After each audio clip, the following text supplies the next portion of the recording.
everyone, in this video I'm going to talk about modeling a car that has no shocks on it. So to give you a sense of what we're looking at, imagine you have a car and there are no shock absorbers. So there's a spring in there, your car will bounce and it will keep on bouncing. And this is what I call the infinitely bouncy car. So to model this equation, I'm going to start with a very bad drawing of a car, but you get the idea. And I've kind of drawn in some springs here. And I've also labeled the center of mass of the car. And so the center of the mass of the car can move, and we might be above or below, but the value of y that I'm going to quantify in my movement equation, that's going to be the distance from the center of mass to the spring's kind of natural equilibrium position. So if you think about a spring, you can stretch it out and you can also compress it. So we are going to orient ourselves with the positive y direction going up and negative y going down. And that's why I have set that to be y and not something related to the spring. Now, Newton's second law of motion tells us that force equals mass times acceleration. So here I've got m for mass, and I'll just label that in the drawing here. So we've got mass. And y double prime, that's the second derivative of position, that's going to be acceleration. So there's Newton's second law of motion.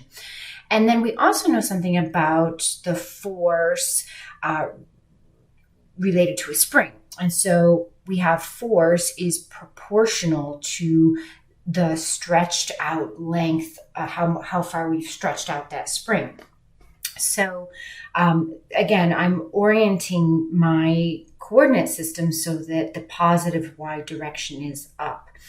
If I set these two equations equal, we will get m times the second derivative with respect to y equals negative k times y. And moving everything over to one side of the equation, I've got the following. Let me make sure my k's are consistent. I wrote one a little bit curlier than the other, and I don't want anyone thinking it's a different variable. I just got carried away with my handwriting there. There we go. Okay, so this is what is going to be modeling what I call the infinitely bouncy car.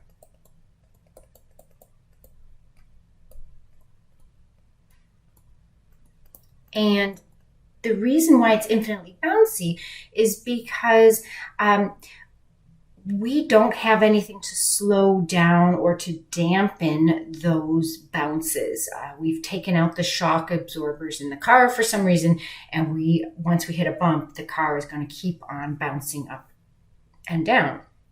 Later on in our model, we will build in shock absorbers and a damping factor, but for now, we're just going to leave it as is. So as an example, suppose I have a mass of 1,350 kilograms. That's approximately the mass of a Volkswagen GTI. And I'm going to set a K value equal to 32,000. When you're working on your problems, you can choose the mass of a bicycle. You can choose different K values. That's really up to you. And just be sure you justify the choices that you've made. Now, I'm also going to assume some initial conditions. So the position at time equals 0, I'm going to assume is 1 meter. And my velocity, my initial vertical velocity, I'll assume is 0. And so you want to think about what that means in terms of the tires on the road and things like that. To set up my equation, I'm going to have 1350 y double prime plus 32,000 y equals 0. Now, you can go through and solve this, and what I recommend to do to solve this is to let y equal e to the r times x. Make a better x right there. So that means that your first derivative would be r times e to the rx, and your second derivative would be r squared e to the rx. And if you make that substitution here, what you get is 1350 r squared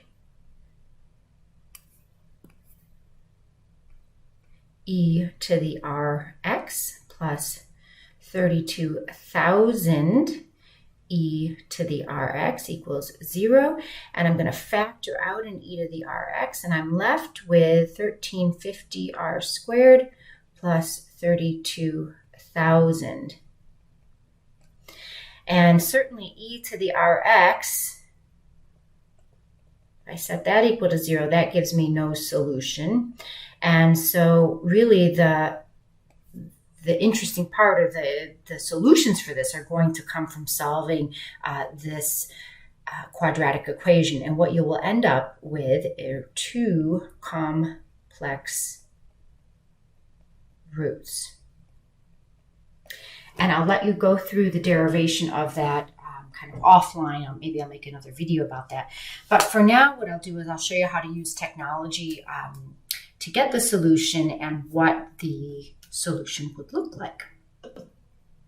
So I've gone over here to Wolfram Alpha. I've solved the differential equation. I've typed in my initial conditions. And what you find is I get the model y of x equals cosine x over 3 times the square root of 10/3 times x. Now notice if I didn't have those initial conditions in there,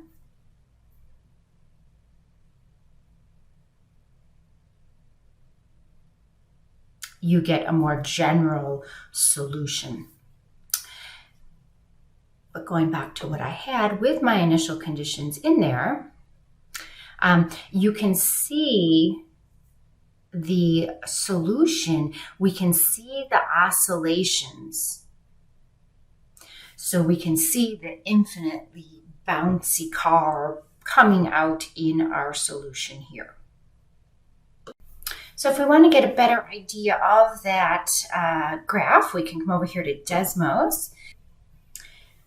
We can type in y equals cosine parentheses 8/3 times the square root of 10/3 times x. Notice that my x is not inside the radical there. And then I can come over here and zoom in on that curve and see what's happening. So I am seeing the bounce come into play, and it never diminishes. This is the infinitely bouncy car.